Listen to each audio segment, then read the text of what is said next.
project involves taking a botanical medicine that has been used traditionally by Native Americans in North America, by the Iroquois and Cherokee originally. It's been used to treat infections and inflammation, and so our goal is to understand how it's working.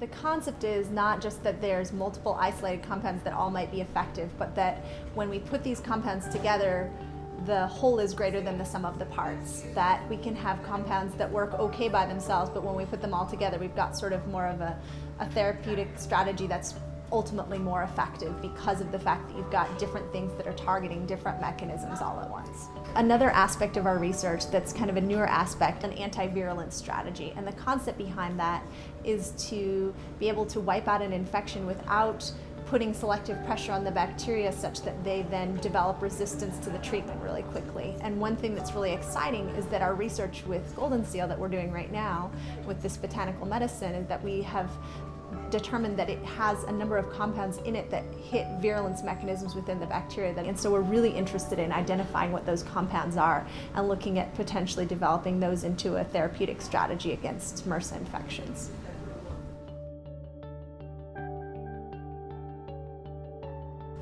So the process involves the students and I go out and collect plant material, and usually large quantities of plant material. It might take pounds and pounds of material just to isolate a very small amount of the compounds that we're interested in. So we'll sort of fill up the back of a van with a bunch of plant leaves and then take them back to UNCG. We dry them out, we extract them, basically like making a tea. We mix them with different solvents, and then we dry down that to sort of a goop material that then eventually we separate it out with various techniques, chromatographic techniques, basically that separate out different molecules based on their chemical properties, on their polarity, and then we both work to identify what compounds are there and also to look at what they do.